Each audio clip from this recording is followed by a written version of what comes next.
Welcome to Keto Life Support, where we make your keto life sustainable, fun, and low stress. I'm Kim Howerton, and I'll be coming to you weekly with some of my keto besties to bring you the practical, real-world keto advice that you need. Quick disclaimer, I am not a doctor, and even if we do have a doctor in the house from time to time, he or she is not your doctor, and nothing we say on this show should be taken as medical advice. Always check in with a trusted medical professional about your own personal medical concerns. Hello, and welcome to Keto Life Support. This is Kim Howerton, and this is episode number 129. And today we get a treat. So there's this little show called Masterchef that's on TV, and there's this guy, Michael, Chef Michael, who is amazing and was in the running for the All-Stars recently. And he is on the podcast today. I talked to him just the other day, recording this little intro after the fact. I have to say, he is the sweetest, nicest, super talented. I am a fan. And if you aren't already, you will be by the end of this episode. I guarantee it. So sit tight and listen in to this really nice talk that Chef Michael and I were able to have. Enjoy.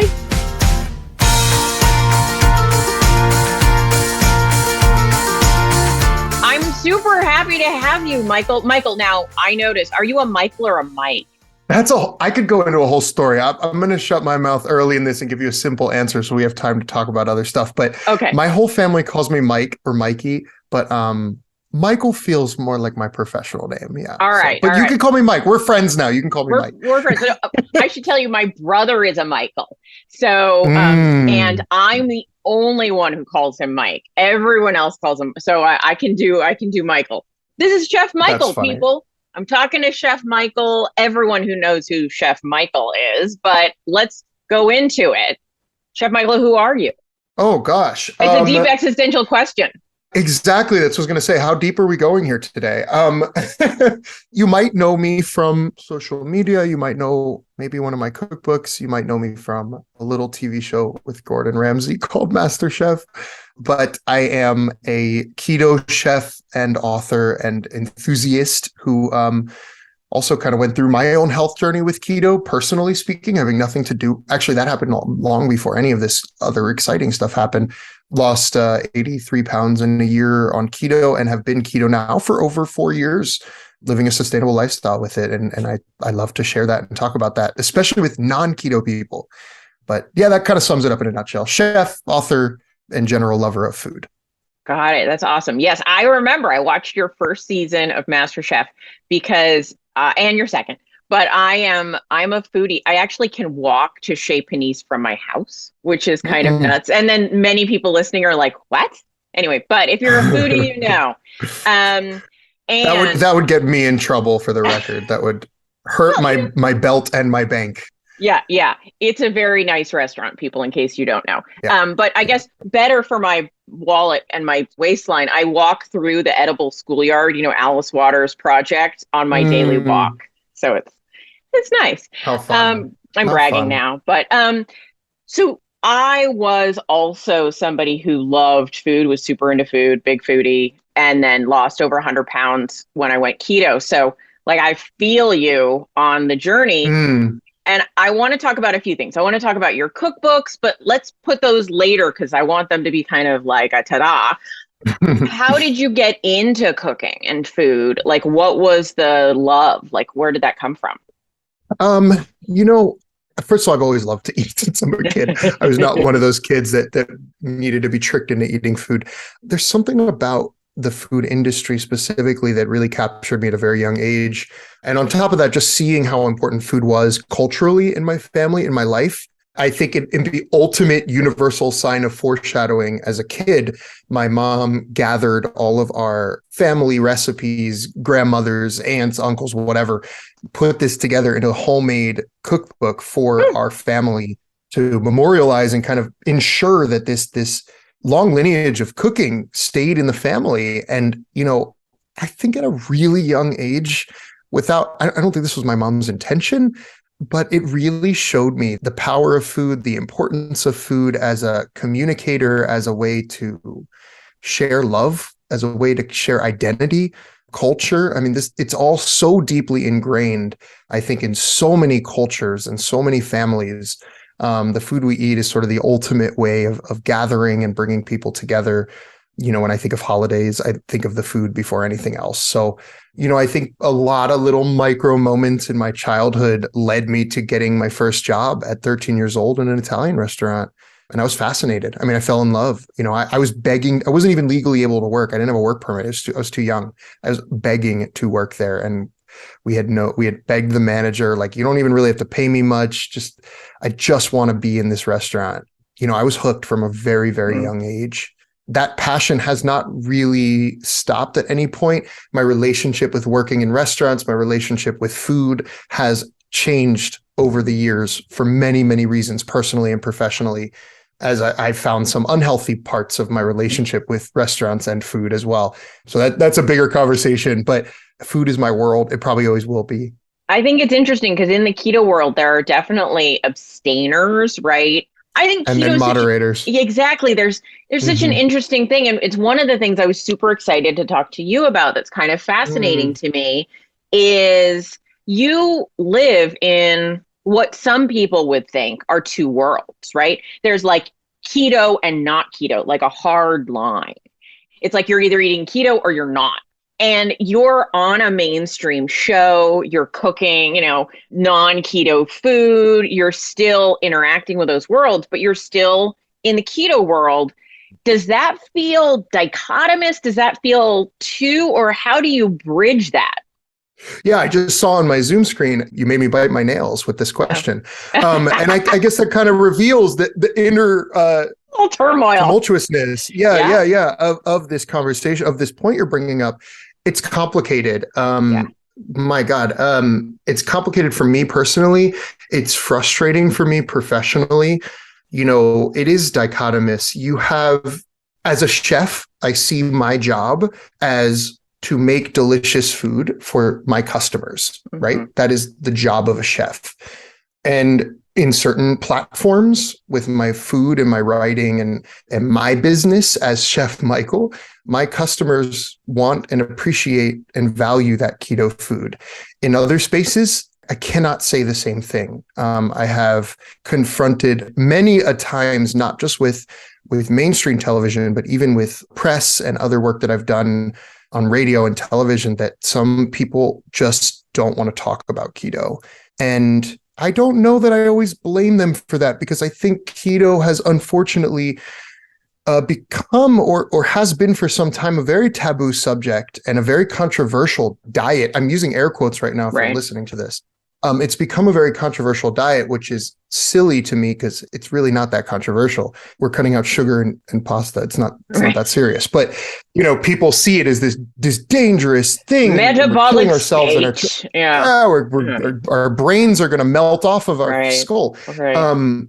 It's complicated for me. Yeah, it's definitely complicated because I feel so personally, on such a mission to share not only my food, but sort of the way that this type of food has made me feel. Forget about weight loss. The way it's made me feel. That's why I only tried to lose weight for 1 year. The next 3 years of keto for me have been, I guess maintenance is one word.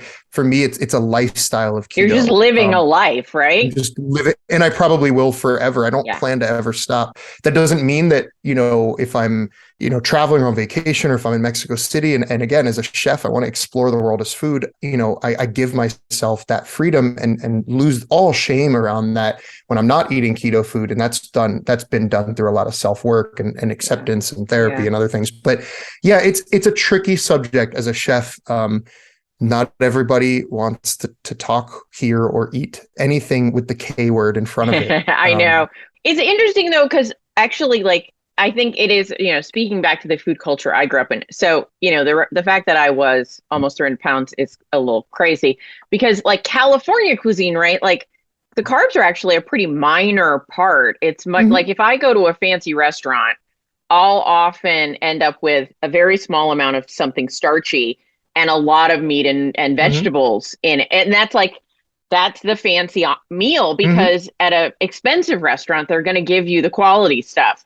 It's the cheap Sure. restaurant where they're loading you up on the starch and the pasta and the bread 100%. and if you go to Italy, I mean, people always think pastas, but it's like it's a small part of what you're eating. And Oh, it's only one course. Yeah, it's only one right, course. Yeah. you're not Yeah, eating yeah, like yeah. a bowl of pasta the size of your head. No, the pasta's not the entree in Italy at Right, all. right. Yeah, no. Yeah. And And so, actually to your point even yeah, further, like yeah, very, very high-end cuisine is like I constantly I follow these like Michelin star yeah, chefs and restaurants, and it's so funny to me. They serve course after course, and I'm like, that's keto, that's keto, that's keto. And again, that's because nobody's thinking about it that way. It's just really right, hot cuisine. It's just really, really beautiful food with, a little bit of veggie and a little, a beautiful right. piece of meat. But you're so right. Yeah, you're so right. Yeah. And well, technically, I mean, certainly if I went to like the French Laundry, right, I'm sure at the end of the meal, I'd add up the carbs and be like, well, that was not really keto. But the Sure. majority of the calories would certainly be coming from the fat and the protein, not Sure. the carbs. Yeah. So, Yeah. how do you think? And I'm in the same boat where I'm like, if I want to, I like to go places and test things out. And Hmm. so when I go out to eat, I'm like, I'm going to try that. I'm going to have that, but I'm not going to have it all, or I'm going to have a bite of it, or I'm going to, Mm. but I also had to go through a really strict period where I didn't like deviate. Did you have an Yeah. experience like that?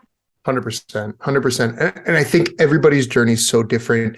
Discovering our purpose and why we're doing keto is a really fundamental start of a journey in health.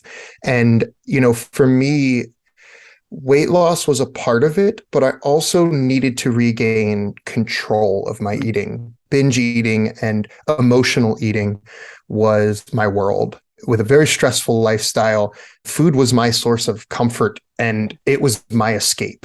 And so creating a healthy relationship with the food, not just because it's keto, but because I'm developing a healthy understanding of how and why I'm eating right now, but also simultaneously getting rid of the shame around food Yeah. was a big part of the work I had to do within myself. And to kind of kick that addiction of sugar and carbs, to me, required a certain amount of like cold turkey approach. I think everybody's so different. And I'm not like a coach or a nutritionist or anything. I don't have a knowledge base to guide But people your personal experience is super but valuable. Yeah. anecdotally, I had to step away from carbs fairly strictly for several months just to get rid of the addictive part of it. And I think most people who try keto, and I hate the word fail, but they say that. I'm not saying that about people who've fallen off. But, for people who start keto and don't find long-term success on it, I think that they cut out the food, but relied solely on kind of forcing it, and didn't work on the other parts of why we're eating those carbs, which again comes down to a lot of self-work, mental health, honest conversations, struggle. The expectation of perfection has to go away. Like, actually I saw totally off topic, but I saw an interesting video today of a woman talking about this bowl of dried strawberries and talking about how, she saw a health coach saying to somebody, oh, if you're craving potato chips, eat this bowl of freeze-dried strawberries. And she had a really interesting perspective. She said, I say, don't do this because nobody on earth is craving potato chips, and that craving will be solved by this bowl of strawberries. In fact, you'll eat 10 times the calories and then still be craving the chips. Go eat the chips so that you can work on that craving and then continue the next day where you left off. Get rid of the shame, get rid of the this policing of your food, and find a way to really develop healthy relationships with your eating. And so I don't know. I mean, that's kind of in contrast to what I'm saying. There's a lot of ways to go about it, right? Yeah. And I get into this a lot. Like a lot of my recipes, I don't do a ton of oh, this is a keto pasta or a keto pizza. I try to develop recipes that are just their own. They're not trying to be a carb item. They're just a real food. I don't know if that makes any sense, but sure, you're not copycatting. You're saying how do I express this food in its best form?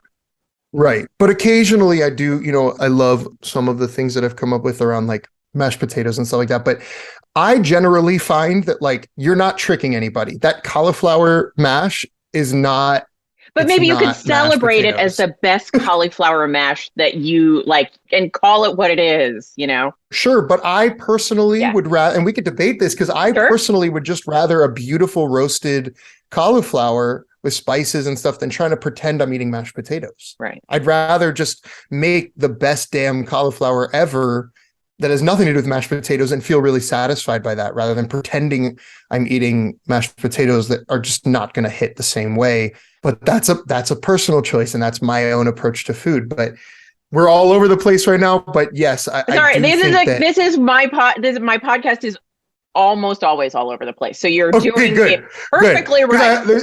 Yeah, and this conversation gets me all hyped up because it is an important one, and I think the most important thing that I want to leave you the answer to your question with is like figure out what works for you, Yeah. and if that's taking a month, 2 months, 3 months completely away from carbs, then that's a great approach. I do think for a lot of people, especially early in keto, that you got to step back from it. I think even the alternative sweeteners can still be triggering in those first few weeks, which are the hardest. People message me. I talk to people all the time. I'm 2 weeks in. I am struggling. And I'm like, please keep going. You get through. It's like when you're in turbulence in the airplane and it seems, but then all of a sudden something happens and it's like smooth flying from there. Did you find that? Because I definitely have found that. Yeah, I had to employ a lot of strategies because I also Mm, identify as a food addict in terms mm, of like, and coming into keto, I was used to eating whenever I wanted, right? Like eating whenever the feeling struck me that I wanted to eat. And going keto, I was like, all right, I'm doing this. In like AA, they'll say like I didn't know I had another sober in me, right? I don't know if you've ever heard that mm. expression. So it's No. like you always know you have another drunk, but you don't know if you have another sober. You can always fall off the wagon, but you don't know if you can get back on. And I had reached a place in my journey where I was like, I don't know if I'm ever going to be able to get on again if I fall off.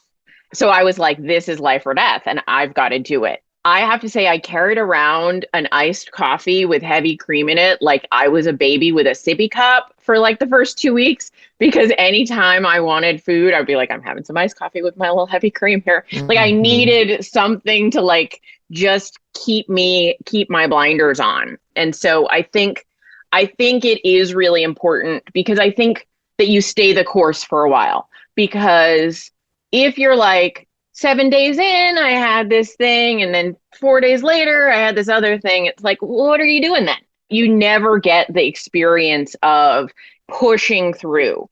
There's an expression in social psychology. I don't know if you ever heard of it, called the breakers, right? Have you ever jumped in the ocean or like been in the ocean, been Sure. around the ocean, right? There's this place between shore and something called the breakers, which is where the waves break, right? Where if you are trying to swim in that region in a really like in a place with a lot of surf, you are going to die. You're just getting churned up and tossed back on shore and hitting your head against a rock. But if you can Mm, keep going until you get deep enough that you're past the breakers, the water is smooth. You got to keep going until you're past the breakers, because 100%. before then you're going to get killed. Yeah, no, 100%.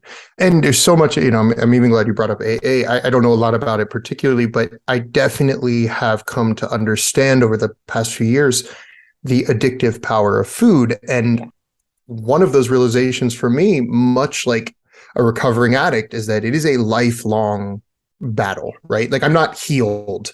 I'm not magically enlightened around food, and so Never again I do I want still, to have an extra yeah, thing. No. no, I still catch myself when I'm stressed or under the influence after a few drinks or making bad decisions. I still, will have a really bad night where I just, really mess up or whatever. And one of the things that has come through years of work for me is that one bad meal is not going to eliminate 4 years of progress that I've done on my body and my health. And Oh, but it can only do it to your brain if you let it, right? right. And so interestingly, my relationship to keto and eating is so different now than that first year because of exactly what you're saying. Not because now I'm somehow so much I've altered my metabolism in such a way or whatever that I can handle more carbs. No, the difference is that now I can treat myself to some butter chicken with rice and not think twice about it. And literally the next morning, I'm just back to eating, Totally. fully low carb. It doesn't bring me down. It doesn't send me into a spiral of, oh my God, now I've had some white rice. Well, now I can have the entire box of Oreos and I'm going to go to the gas station and get ice cream and Sour Patch Kids, right? Like that's where I used to be. But I've come to understand that a little bit of carbs, especially, focusing on staying kind of in my focus around real food. Like I'm not going to feel shamed for eating sushi once in a while with the rice. That is, to me, it's a very different thing than me sitting on my couch with, an entire box of Cheez-Its. It's a completely different story. But that did not happen in month one or really even year one. My year of weight loss was highly targeted, highly focused, and really, really taken very seriously. And so I think, again, that understanding what it is you want out of keto, what it is that you're looking for from your keto or any health drink. You could be listening right now as a vegan. What do you want out of it? Right. You don't have to be a vegan to lose weight. You don't have to be keto to lose weight. You can do it for other reasons. You could do it for gut health. You could do it for PCOS. You could do it for epilepsy. You could do it for whatever, and then kind of work around that. If it is for weight loss, which is fine, and it can be very successful, it does take sort of tweaking what keto might look like for you. Does that mean you're tracking in an app everything that you're eating? Possibly. Does that mean for a lot of people, yes, but yeah, for a lot of people, yeah, could it be? Sure. But for me, now that I am going to be keto for 20, 30, 40 more years, I'm not going to sit here typing every meal into an app for the rest of my life. And nor do I think that's particularly feasible for anybody.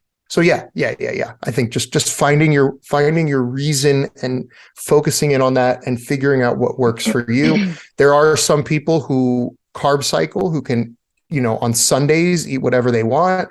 They don't think twice.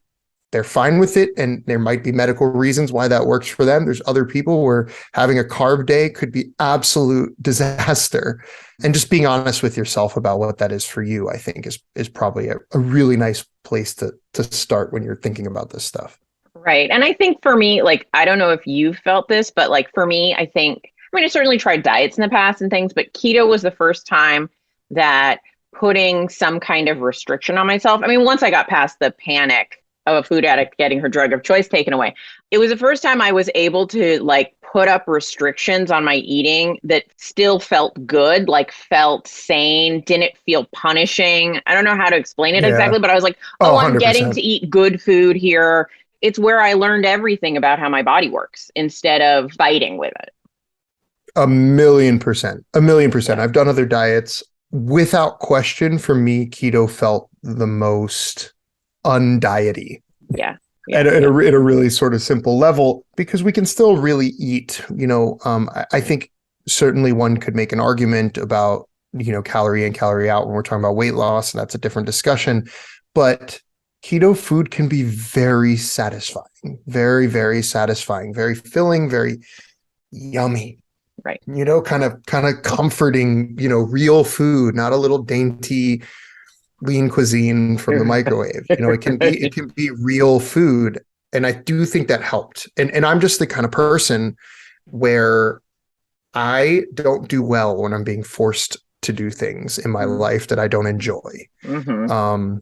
And so, yeah, keto for me allowed me to still eat most of the foods that I loved and not feel like I'm under some jail cell of rules and restrictions. I think that's why it does work well. I don't think it would have stuck if that wasn't the thing. No. Yeah. But there's also ways, even within that, you can still go overboard. Oh yeah. You can definitely go overboard. And I have, Yeah. I have. Yeah. Yeah. So you mentioned, and I want to go back to this about sweeteners, Mm. that some people find sweeteners challenging because they amp up that craving. Where do you stand? I mean, talk to me more about what do you think sweetener use looks like sanely, if any? You're like, that's a big question. Um, well, and again, it's changed for me. Yeah. And I think it probably should change for people as they go through these explorations of how they're eating. In the beginning, keto desserts and keto friendly treats that I would make for myself were pivotal in me staying on track in that first year. Really important, just to kind of ease my way off of sugar as a high. Though I didn't know that's what it was then, I recognize it now.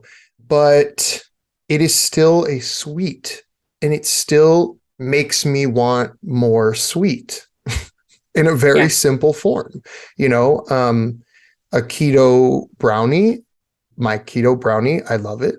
I truly believe. I mean, probably every recipe developer thinks their recipes are the best version of it or whatever. Because they are. I mean, for your palate. It's like every parent thinks their kid is the best, So I really love my brownie recipe. I make it maybe twice a year just because then I want it the next day, and it's still very caloric, and it still just gets me wanting more and more and more. So I try to stay a little bit away from sweets, even the keto ones, especially the packaged ones. Yeah. Just for me and what's worked for my body, my gut, and my mental relationship with food. I feel like that mental part is so important. Like you eat the sweet thing. What does your brain do? Does it say, please more? Or is it like, oh, that was good. I feel like, I think there are different people with different responses. Yeah. Yeah. It's tricky. It's important to have an out, an emergency escape, right? I think that if you're in that turbulence and you're in that plane and you're really panicking, you're really craving that brownie, and you have an option. If the option is my keto recipe or going to the grocery store and getting a birthday cake, because you won't stop at you'll eat the whole birthday cake, right? Right, exactly. Yeah. So I think having an emergency escape is great, and I would rather certainly somebody eat a keto brownie than a regular one if it's possible. But I think no brownie is still better than a keto brownie. Good point. So, okay, I have a more chefy kind of question about sweeteners. What sweeteners do you like, and what sweeteners don't you like from a baking perspective? So baking, savory, sweet, it doesn't really matter. I feel like whoever's making all the allulose in this country should be paying me. I am a diehard allulose abuser. I don't know what you want to say, both for taste and for culinary reasons. It just works the best for me in the kitchen. It's very consistent. It behaves the most like sugar, chemically speaking, when I'm developing recipes, but it's not a perfect solution for a few reasons. It's very expensive. And that hurts me, knowing that creates a barrier for some people who want to cook my food. It's also pretty much only available in the United States. Again, that is a problem when I have people buying my books or going to my blog from different countries. So I battle with this constantly. Just yesterday, I was working on a dessert recipe that I'm going to put on socials for pumpkin donuts, and they're delicious. They're so cute. They're really yummy, little mini pumpkin donuts with the glaze. And I have all the sweeteners in my house, and I was desperately hoping to be able to use a different sweetener for the glaze. And I tested it. And if I could get the erythritol to look right and drizzle right, it was not edible anymore. And then if I did it, and I just you can make, and this is the tricky part with a lot of recipe creators, right? You can make erythritol glaze look delicious. It looks perfect. And you take a bite and you're like, is this made of sand? I think this is made of sand. Yeah. It's so crunchy. I don't want to put my foot in my mouth, but The blogger community is tough. I mean, it's a tough lifestyle to do what I do, and I don't blame anybody, but I'll just say this. This isn't about anybody else. This is about me. I will not put out a recipe that I'm not proud of. Yeah. I don't care if it takes a great photo. Like if it doesn't taste right, I'm not going to put it out. And I made an erythritol glaze that looked perfect. It looked great. Yeah. But it was inedible. It was inedible. And I can't do that. So this is tricky for me. And then, I write a recipe based on allulose, and then I inevitably get a bunch of people. Can I use? I can't find that. It's, and the short answer is like, not really. I mean, you could certainly try it, but it's not, it's not going to work. There's such a chemical difference. That being said, I hope for the day when allulose is more readily available overseas and is more readily available in terms of cost. It's just not super accessible right now, but I swear by it personally as a chef. I know it can vary, but you sound like you spend a lot of time on each recipe. How long would you say it takes you to really perfect a recipe, one that you really care about? I know it's going to really vary. It definitely varies. I'll put it in two categories, savory and sweet. Sweet probably takes 5 to 10 times longer for me. First of all, I'm very picky, and it's just baking is a frustrating art form because you can't adjust as you're going. It's not like I'm making a saute or whatever, and I can just like try a little more of this or a little more of that in the recipe. I have to see the process through and then start all over again. So baking's tough for me. I'm a pretty decent baker with non-keto things, and you'll see it on TV. Like I've won many a baking competition. Yeah, was it the chocolate cake? Those were like out of this world, right? Oh, the hazelnut. Yeah. Actually, in both seasons of Masterchef, I won multiple baking challenges. I'm a pretty good baker, but the keto baking is a whole new animal. Is a whole new game. And I got some really good advice from Carolyn Ketchum, the food dreamer, who's a great recipe developer and has a whole library of keto baking books. And she basically said, I talked to her about this early in my recipe development career. And I said, I'm really struggling with this. And she said, Michael, you got to let go of everything you've classically been taught about baking. Stop trying to keto-fy the same recipes and processes and rethink it completely. It was a very simple piece of advice that really profoundly changed my approach to keto baking, which was you can't just take a regular cake recipe and try it with allulose. And you really just have to rethink the whole thing and rethink the science and the chemistry behind all of it, and not try to just swap out sweeteners and flours from a regular pie crust recipe or whatever. Sounds obvious now saying it out loud, but 3 years ago when I was trying this new journey.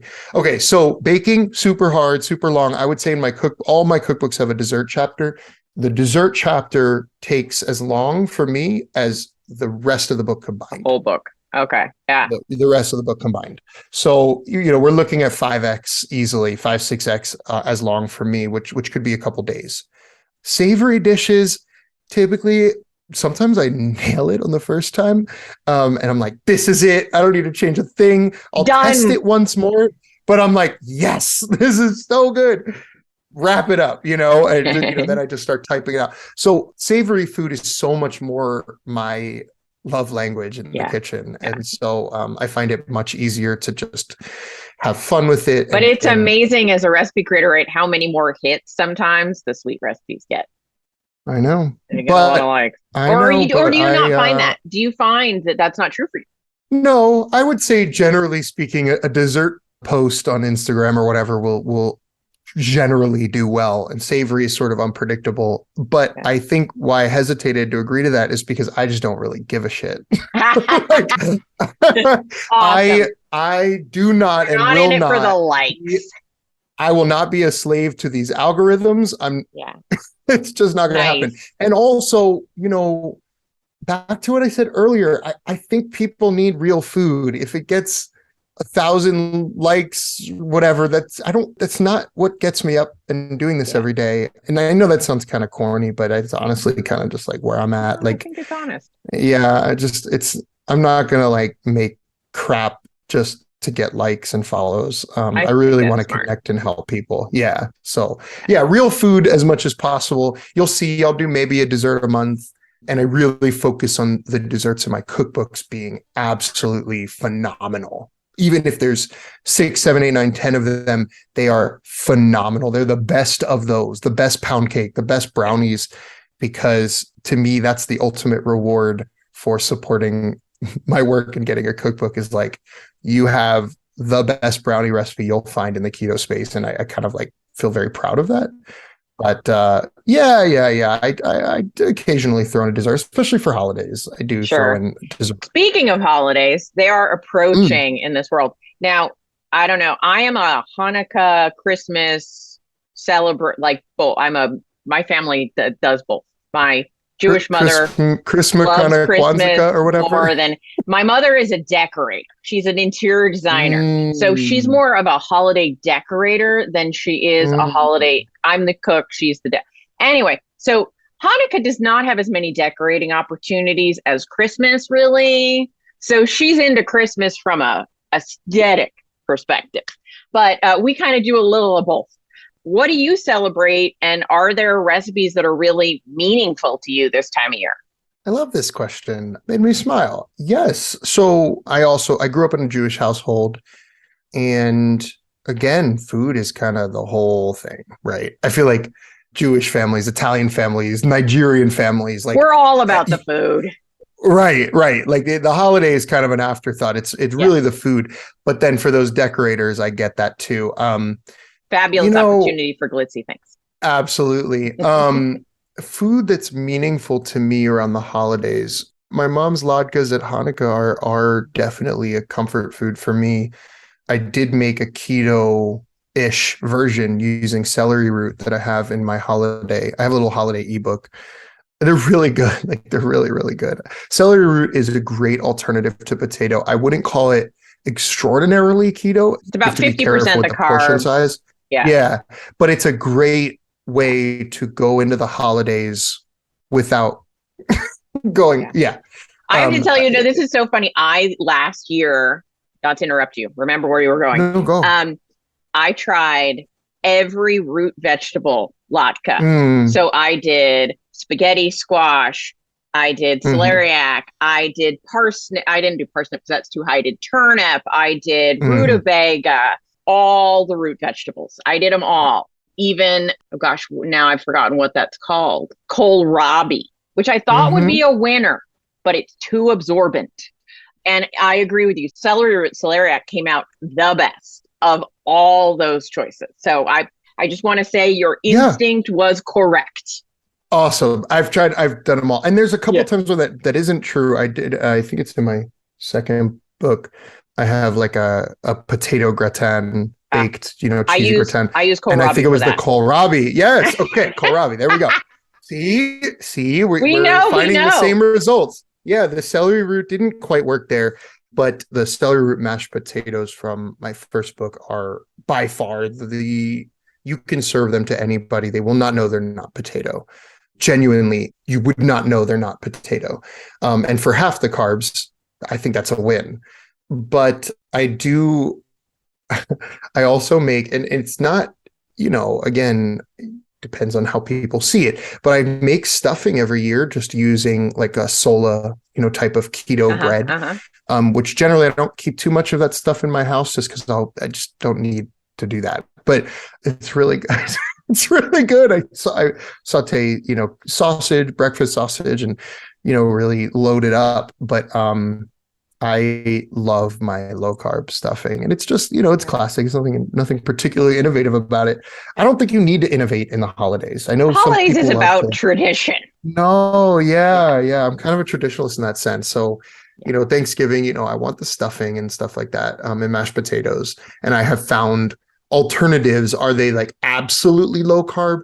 I guess that depends on what you're looking for. I think, especially through the holidays, if people can just not go overboard, they've won. Totally. So, and if you want to have one of your grandma's cookies, have one. Just don't eat the whole tray, but have one. Celebrate life and live life. But it's these types of alternatives that make great solutions. Yeah, I think that's awesome. I love the latke and the stuffing. Stuffing is also one of my favorite foods. So, and it's bad Yeah, stuffing 100%. is so disappointing. So you got to get I good. know. I'm like, I know. if the bread doesn't work, I'd rather leave it out, right? Like you gotta do the Absolutely. thing. And there's tricks, like if you're going to use the keto bread for stuffing, and actually you should do this with any bread, but I leave it out. I lay Make it like out stale a little bit. slices, let it out for a couple days. It should be hard, stale, because you want it to soak up all that goodness. So, Yeah. I think some of the, when you're doing keto duplicates, dupes, copycats, whatever, sometimes you have to, take a few extra steps to make it really worthwhile. Yeah. Because keto bread's a little bit like rubbery sometimes, sort of. Chew gummy or something can get. Yeah, Yeah. it's a little, yeah. Because Yeah. because in order to get that bready glutinousness without gluten, you need to add other sticky things. Yeah. Because for me, the beauty of stuffing is that sort of almost bread puddingy quality where it like exactly. 100%. Yeah, it's hard. 100%. It's harder. And yeah, but I think you're right that sausage can be very helpful because it gives you a little 100%. bit of that mouthfeel. Mm-hmm. Yeah, definitely. Yeah. I think my biggest learning doing keto recipes was get to the core of what you're looking for, like elementally. Don't be like, I want exactly this food and I'm going to duplicate it. But what do you love about your favorite food that you want to bring in? What's the underlying experience you're looking to have? Right. And maybe that's kind of like what I was saying before, like, no cauliflower mash is going to trick me that I'm not eating, right. So what are you really looking for when you want mashed potatoes? And is there another way to get that? Maybe that is cauliflower mash. Maybe it's garlic, maybe it's butter, maybe there's other parts of it, but I totally see what you're saying. And that's why sometimes one of the things that I have discovered is that there really isn't, and this is me, I'm not saying that everybody needs to feel this way, but to me, there's no true pasta that You're right. and again, don't blame me, but I have not in 4 years ever sat down to a bowl of a keto version of pasta, whatever that is. Palmini, doesn't matter. That makes me think I'm sitting in an Italian restaurant. It just, to me, doesn't do that.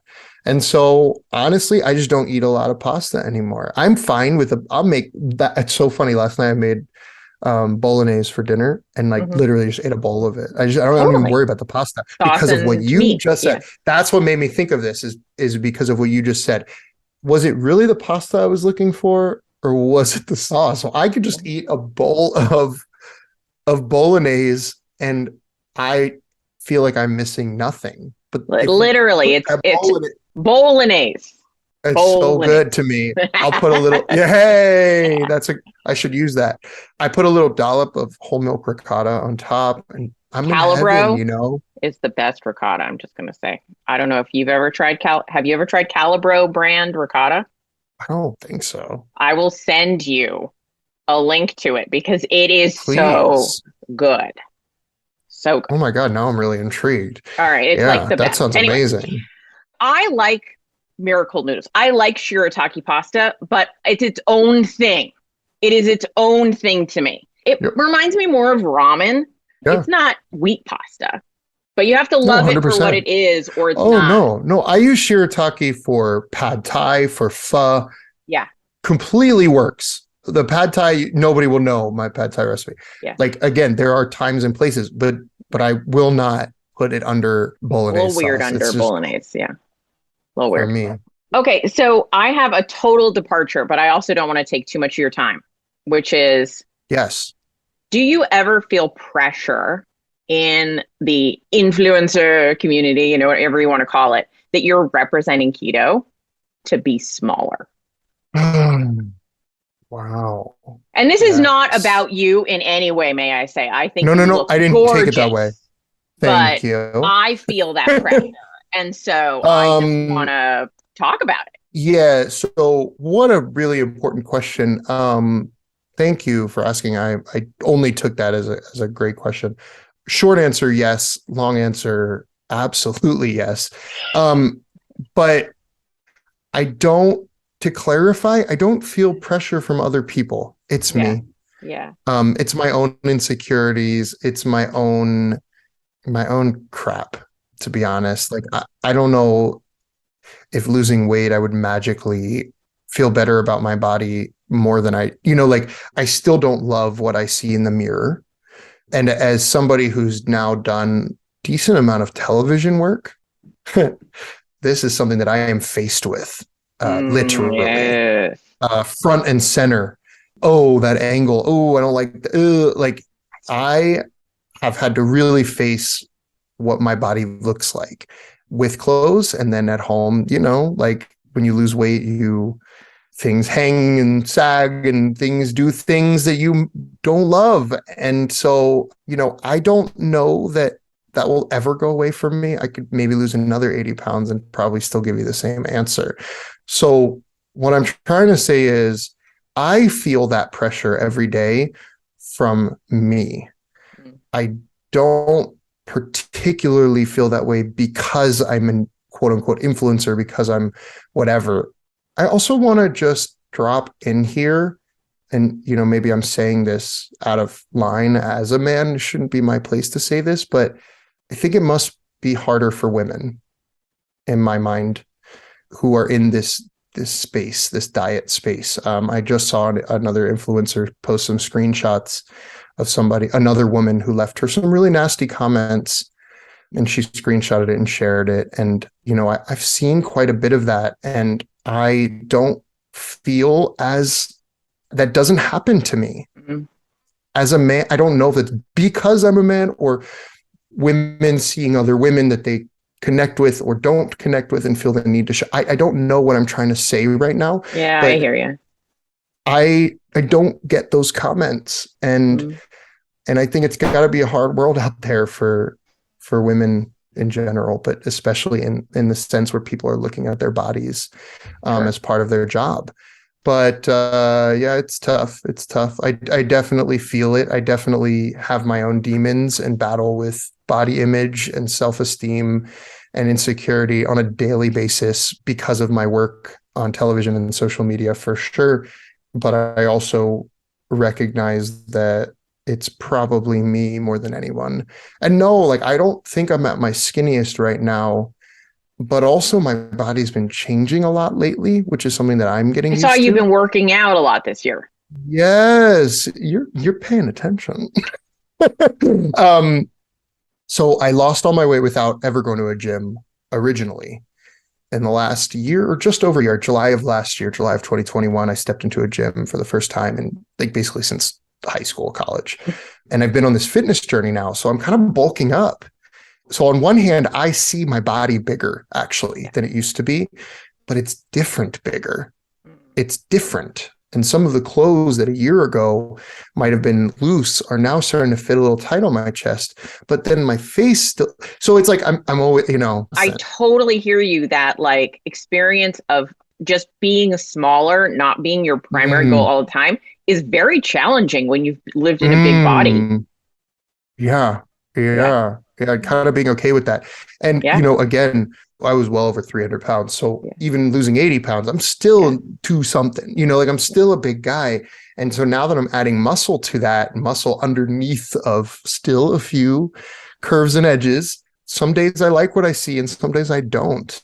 And so I think that's something that I'll stay battling with. But I really love that I'm honoring this next chapter of my health journey that isn't about losing weight, but is also just about physical fitness and strength. And I've loved this new part of my life where I do exercise, and it makes me feel stronger and happier. And that to me is more important than noticing a little bit of, but it's like, oh, I have little things here or whatever that I didn't have before. And again, I was thinking that when I watch when I watch myself on video, when I'm not like dead on, I'm like, oh no, that angle is a no. It's tough. Yeah. That would be very hard for me to be on a TV show where I couldn't control that. Yeah. Social media and stuff, you can kind of curate the edit yourself. TV, not so much. And then, as they say, television adds 10 pounds. I don't know if that's really true. But it's a very vulnerable topic for me. So thank you for talking about it with me. I appreciate that you brought it up. Yeah. Yeah, I think I think it's important. Like the last week I had this thought, which is like, you can hate yourself thin, but you'll hate yourself thin. If you don't do the work on the way, you're going to hate yourself when you get there. Right. And it's like, but even when you lose the weight, you're like, oh, I'm still me. I'm still in here. This brain that sees myself this way is still in here. This is journey of self-love is not for weaklings. No, no. It's hard. And I think that's why it's really important for people who do want to lose weight to dig in deep and try not to go into it because you hate your body or because you're not happy with the mirror, but maybe go into it because you want to really honor yourself, kind of as like a self-care thing rather than I look so bad, ugly, fat, any of those negative words, trying to get rid of that language. I think that's really important because, then what happens is you lose 20 pounds, which is a huge accomplishment, but you don't see those 20 pounds the way you think you're going to. And then you don't feel good about it. And losing 5 pounds or 20 pounds is an amazing accomplishment. I think that gets lost a little bit when you're seeing, and this is why, like, for me personally, very rarely do I ever post like before or afters. I'm open about my journey, but I don't think for me the before and after is the point. Right. I feel like when we post, even myself included, when I post a before and after, although I call it a before and during, right, is like you're justifying that you're better, that you're improved. Like you're like, oh, I know you don't think I'm thin enough yet, because that's the thought in my head, right? But look where I came from. Like it's a justification sometimes. Yeah, 100%, 100%. Yeah. And I don't think I've built my brand particularly around weight loss. I don't think you have either. No. And that's okay for people. I'm not saying that's anything good or bad. I just think for me is, again, I am here as a chef to try to help people eat good food. If you lose weight on it, that's great. If you don't, that's fine too. I think there's resources for that specifically that I'm not really the most capable of dealing with. I think there's a group of people who are like, I have to lose 20 pounds. I'm going to go keto. I don't think that's like the core audience that you speak to or that I speak to or that listen to this podcast, honestly. I think a lot of the people that really are the like true keto folk are like, I was going to die and I now am not. Like not as soon anyway. Yeah. Literally. Yeah. Yeah. Yeah.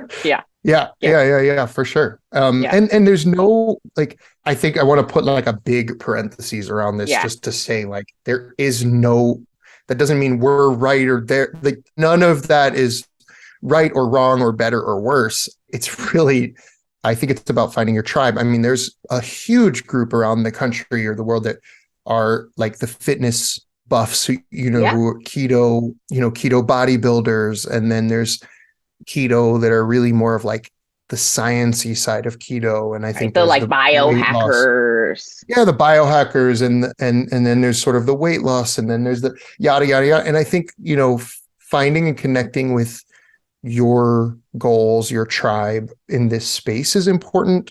I do think, just to tie into the question about social media from the influencer end, but I think also from the consumer end, because I still consume other people's content. We do not only exist as influencer.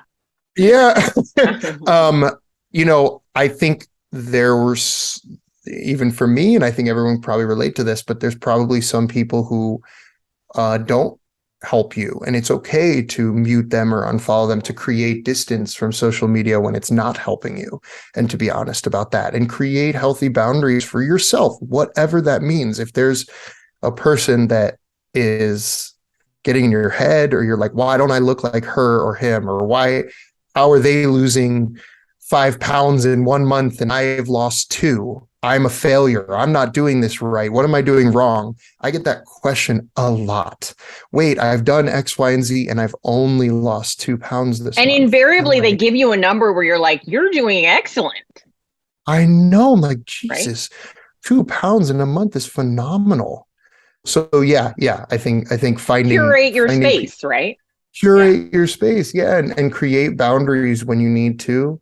I would say the same thing as an influencer. I'm not trying to be there's no way that everyone's going to like my content. There's always going to be people who will comment, oh, that dinner has 12 net carbs. That's not keto. And I'm like, well, then don't make that one. Yeah, then don't make that one. Yeah.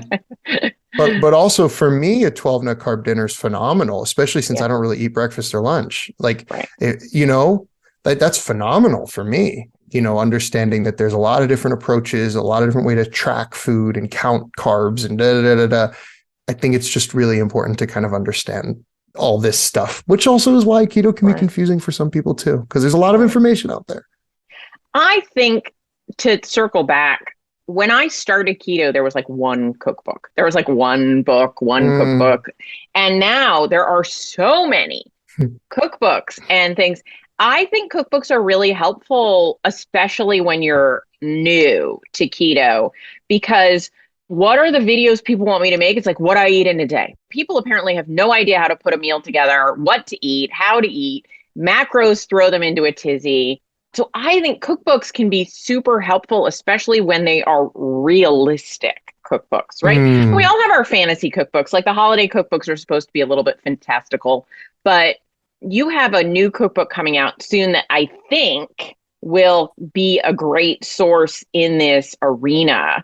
And it's called New Keto. Why is it called New Keto? Because I feel like I'm taking a new approach to keto. Okay. All three of my books, it's sort of my series, Give us a directory if you feel like it. Yeah.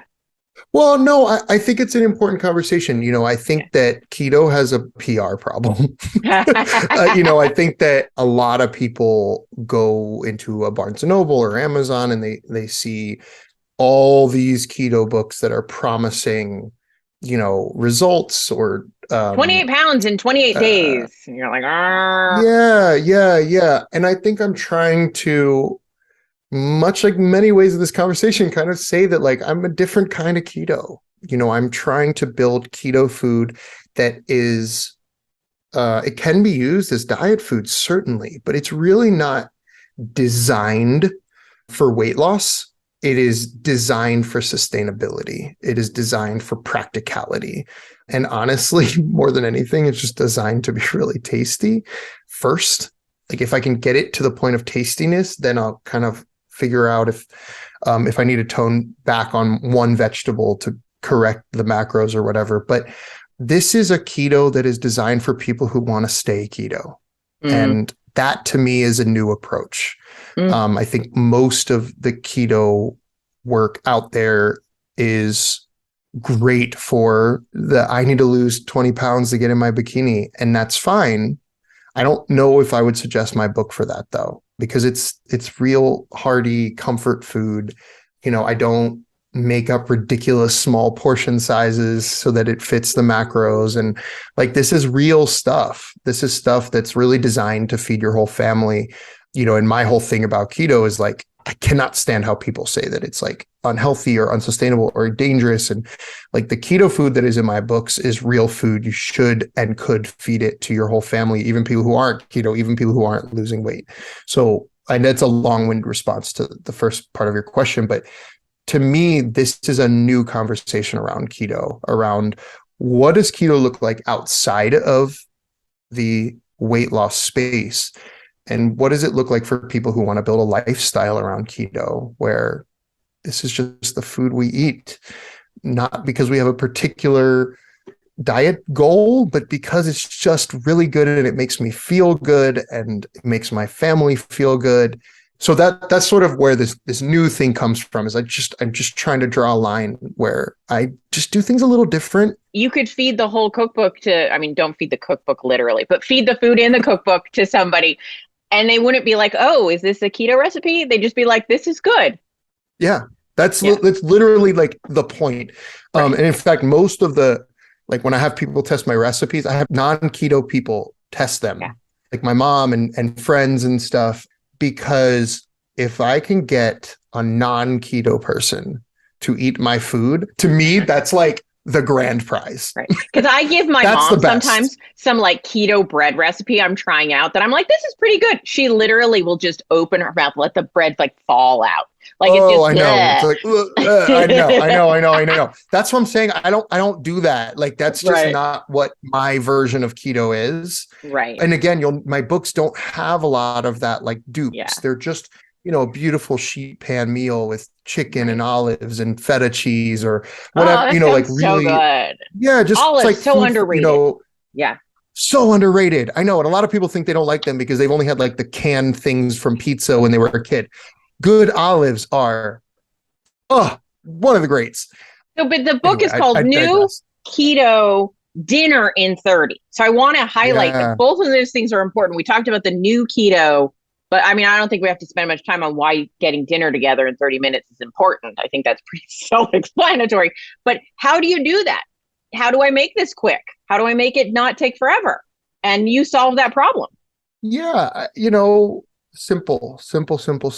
And I mean that in the best way. Like I do think that even as a recipe developer, I think it's funny sometimes when you open a recipe and it's like 2 pages long, with steps and and I'm like, even for me, I'm like, I would never do that on a Tuesday.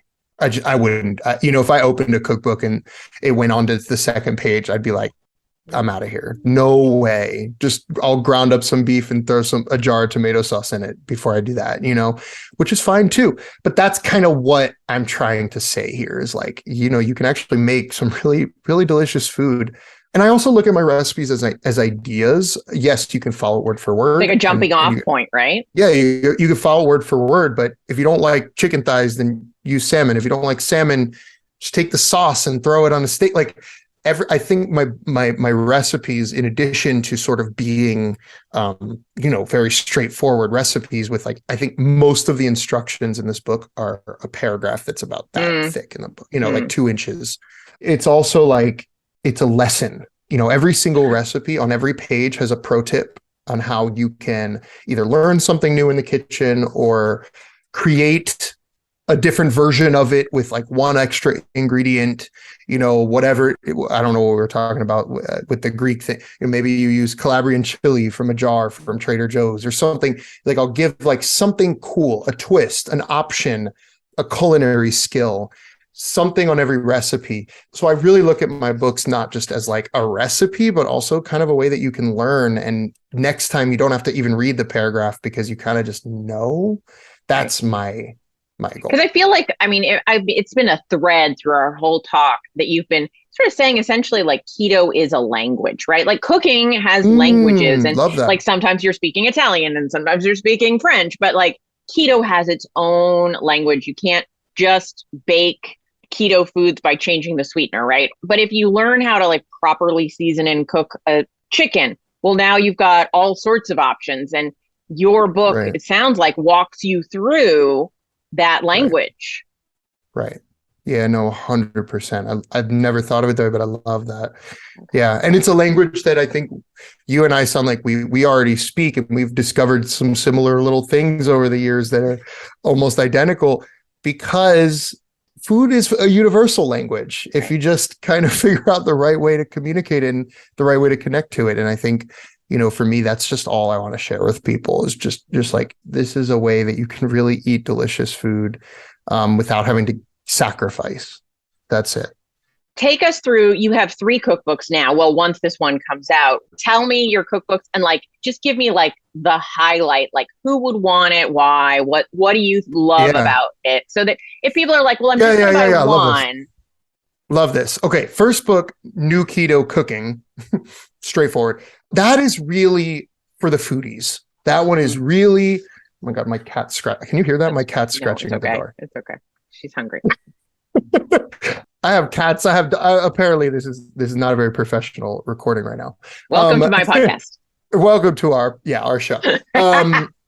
New Keto Cooking. First book is really for the foodies who, date night, dinner parties. You want to show how sexy and chefy keto food can be. That is your book. Do not go there if you're brand new to keto.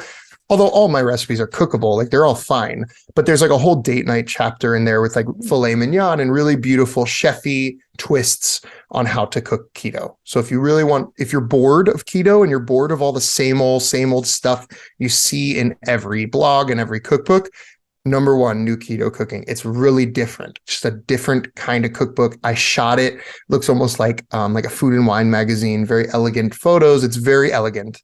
Book number 2 went the opposite end of the spectrum with a comfort food book. So that one is New Keto Comfort Cooking. And that one is obviously just yummy, family style, nothing fancy, crock pots and baking sheets and comfort food. Need I say more? And then the third book is really for practical, day-to-day keto cooking for your family. 30 minutes or less. It's a Tuesday night. It's a Wednesday night. I got to get food on the table. This is your book. I don't have to special order anything for this recipe. No, everything is super, super, super simple. Common grocery store ingredients. Even the desserts are, like mug cakes and easy things that you can make in 5 minutes. But still, it's still chefy. It's still me. All the books are still me. So it's still, I got to get this cat. Hold on. Okay. Yeah. Okay. We have a cat joining us now. All right. Hey, cat. So, 30-minute dinners. Yeah. I mean, I think that's kind of truthfully, because that's where I'm at in my life of like, I am so busy. I have to like some nights, like, I don't know what to do. Everybody kind of has their staples. I don't know what to do. I just need to get food on the table. That's what this book really is about, is really super simple, yummy food in a half hour. And most of it actually is less than that. A lot of them, I do this thing in the book where I have like the active cooking time as well as the total, right? Because some of them are like 5 minutes of work. Like you just throw things on a sheet tray. The other 25 minutes are just sitting in the oven. So 5 minutes. So it's 30 minutes done. Like food on the table. Not. Oh yeah. 30 minutes done.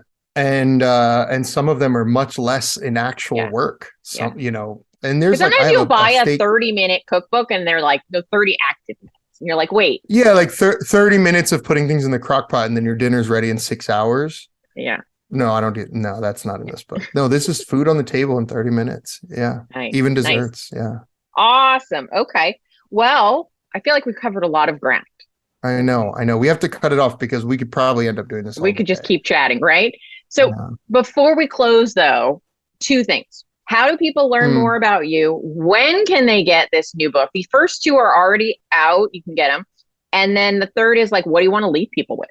Okay. Easiest place to find me, obviously, is social media, on Instagram at Chef Michael Keto. And then my YouTube and TikTok are up and coming. I'm having so much fun with them. And I post some different stuff than I do on on Instagram. Instagram's really like my home base with the full recipes and the pretty stuff.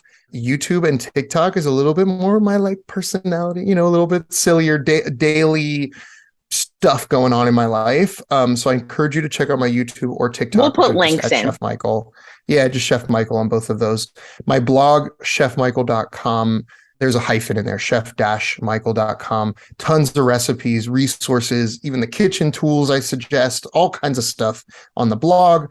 Even travel guides. I'm doing all kinds of things. I'm just having fun with it. So chefmichael.com. And then all my cookbooks all of them are available on almost anywhere you could get your books. Barnes & Noble, Target, Walmart, whatever. Amazon, of course. Support local if you can. Any local bookstore will be able to get you my book. International, there's free shipping worldwide at bookdepository.com. And then this new book comes out October 25th, so a couple weeks away. Pre-order it now, and you do get my new slow cooker ebook for free. I sound like a commercial. Pre-order now and get my slow cooker ebook for free. Do I get a gift. set of Ginsu knives with that? No. Oh, man. I know.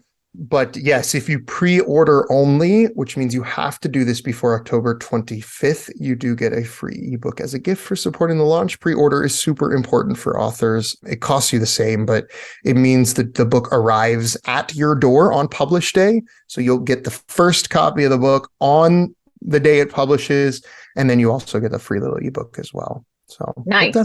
Good to know.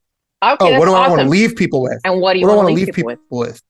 The only way you are eating wrong is if you are not enjoying what you're eating.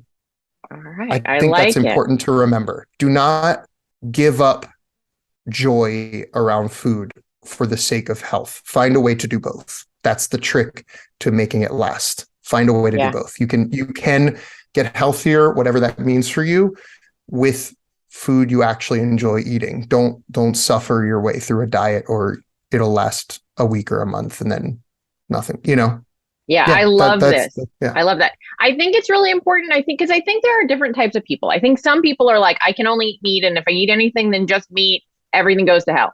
And I'm like, I support you. But I think there's a lot more people who are like, how do I enjoy all this? And I love food. I don't want to have to divorce that from my life to be healthy.